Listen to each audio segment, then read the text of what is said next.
Hi, welcome everyone. In this video, we'll discuss about the cubic spline interpolation. So far, a single polynomial has been fitted to the tabulated points for the interpolation. Now, this kind of method is not always accurate. So we have done Lagrange's interpolation and Newton forward and backward interpolation, but they used to do a single polynomial fitting. Which is not very accurate.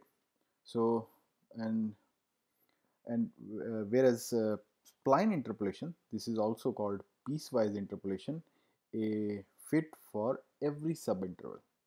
So the principle is that for each subinterval we are considering, we have a different polynomial or a separate fit or piecewise fit for each subinterval. Suppose we have different n plus 1 data points x0, x1, x2, so on up to xn, and corresponding y-axis we have y is equal to fx, so value of function. So the corresponding points are a0, a1, a2, so on, ai plus 1, ai plus 2, an minus 1, and an. So you see, in different subintervals, say x0 to x1, function is decreasing, from x1 to x2 it is increasing, and so on. So there is so if you want to fit this kind of function, you need different polynomial for different subinterval. Okay, so single polynomial is not able to fit this kind of curve. All right, so we fit a curve in between say ai and ai plus 1, any two consecutive points, and another curve ai plus 1 and ai plus 2 points.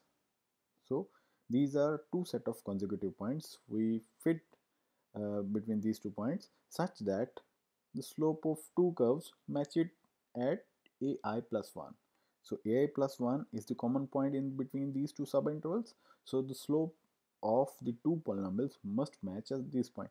For example, suppose you have first subinterval x0 to x1, and next is x1 to x2. So corresponding points are a0, a1, and a2. So you have two different polynomial for a0 to a1 and a1 to a2, provided they must be continued. The two different polynomial must be continued at the point a1.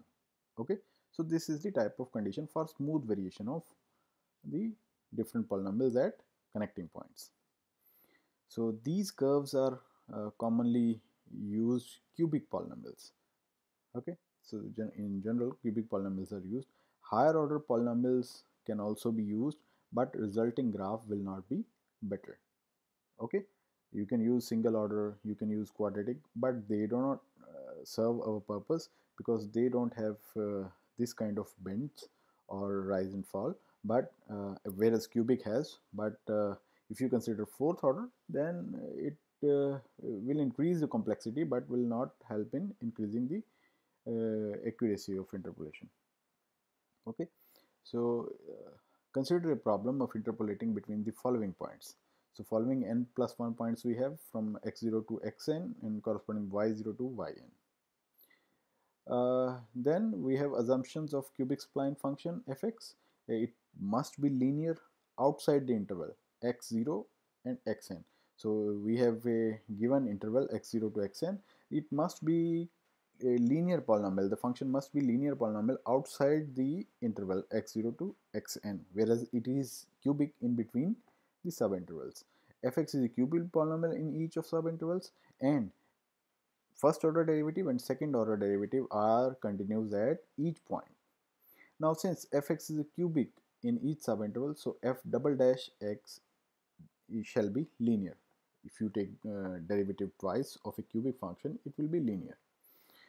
Now taking equally spaced values of x, so that xi plus 1 minus xi is equal to h, and according to Lagrange's interpolation, we can write f double prime x or f double dash x is equal to x minus xi plus 1 divided by xi minus xi plus 1 f double dash xi plus x minus xi divided by xi plus 1 minus xi f double dash xi plus 1.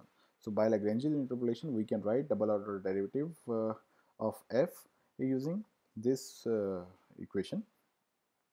Then on rearranging this equation, we get f double prime x is equal to 1 by h in bracket xi plus 1 minus x multiplied by f double dash xi plus x minus xi multiplied by f double dash xi.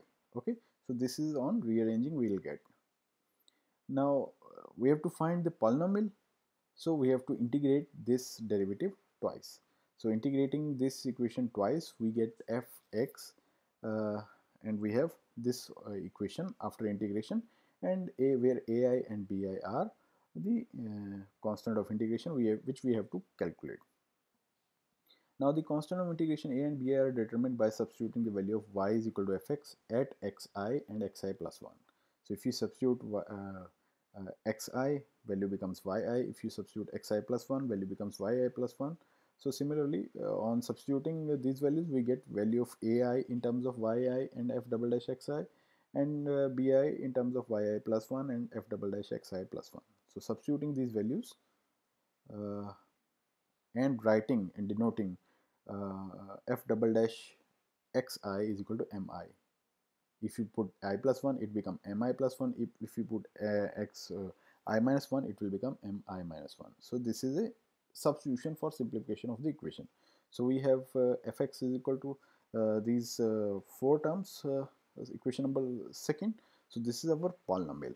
Okay, where mi plus 1, mi plus 1 in these four terms, they have the meaning that they are denoting the second order derivative at respective x coordinate. Okay, so if we take first order derivative of this equation now, why we are taking? Because we have to check the continuity condition as well. So simply if you take first order derivative, the equation will reduce to this one, and now the condition of continuity of f dash x is f dash from left hand side x minus epsilon, epsilon is very small number, is equal to or should be equal to f dash x plus epsilon from right hand side, where epsilon approaches to 0. From this equation, this condition we get after substituting the previous equation, we get this identity of left hand side and right hand side. We have approaching from left hand side to x, and we have approaching from right hand side to x with the difference of epsilon, where epsilon approaches 0. Or simply we can say mi minus 1 plus 4 mi plus 1 is equal to 6y square in bracket yi minus 1 minus 2yi plus yi plus 1, where I takes value from 1 to n minus 1. Okay, so this is our condition. From this condition, and also since graph is linear outside the interval, that is x less than x0 and x greater than xn, so m0, which is second order derivative, if function is linear, its second order derivative will always be 0. So m0 becomes 0, mn becomes 0, and we have unknowns in equation number 3 as well. So equation number 3 and 4 gives n plus 1 equations in n plus 1 unknown value of mi. I takes value from 0 to n now. Remember, in this third equation, I takes value from 1 to n minus 1, whereas I is equal to 0 for m0 and I is equal to n for mn, which are 0. So which can be solved easily simultaneously. On substituting the value of mi in previous equation number 2, we get the concerned cubic line. Okay, so let us proceed with the help of a suitable example given below. Obtain the cubic spline for the following data. So we have given the data. We have three subintervals starting from x0 to x1, first subinterval, x1 to x2 second, and x2 to x3 third, and corresponding y values are given in this table. Now since points are equispaced, so h is equal to 1 and n is equal to 3, the cubic spline can be determined. So the condition for equation for cubic spline fitting is this one. I takes value now from 1 to 2. Okay, so on substituting I is equal to 1, we get m0 plus 4m1 plus m2 is equal to 6 into y0 minus 2y1 plus y2, and for I is equal to 2, we have m1 plus 4m2 plus m3 is equal to 6 into y1 minus 2y2 plus y3 for I is equal to 2. Okay, so also on rearranging we'll get the simple equations 4m1 plus m2 is equal to 36 and m1 plus 4m2 is equal to 72, because m0 is equal to 0 and m3 is equal to 0. We have already defined that um, um, m0 should be 0 because the polynomial on left hand side of x0 is a linear polynomial and polynomial on right hand side of x3 is a linear polynomial, and since the two polynomial in between x1 and x2 and on the left hand side of x0 they must be continuous at point x0, so the derivative at x0 should be also 0. So that is why m0 is equal to 0. Similarly, we can define that m3 is equal to 0 using similar steps. Now we have two unknown values and two equations. Solve them simultaneously. We get m1 is equal to 4.8 and m2 is equal to 16.8. Substitute these values. Now the cubic spline actual equation of the polynomial in between interval xi to xi plus 1 is fx is equal to these four terms. Okay. Here h is equal to 1, so above equation simply reduces to equation number 1 after substituting h is equal to 1. Now there are three subintervals in the given data. So we have three different polynomials corresponding to I is equal to 0, 1 and 2. Okay. So for first subinterval, take I is equal to 0 in equation number 1 and cubic spline in subinterval between 0 to 1x. So fx becomes, if you simply put the value of I is equal to 0, you will get and substituting the value of xi and corresponding yi's, simply we get fx is equal to 0.8 x cube minus 8.8 x plus 2 in this interval. So this is a cubic polynomial in first subinterval. Similarly, for second subinterval, taking I is equal to 2, so we get cubic polynomial after substituting the values of xi's and yi's from the table.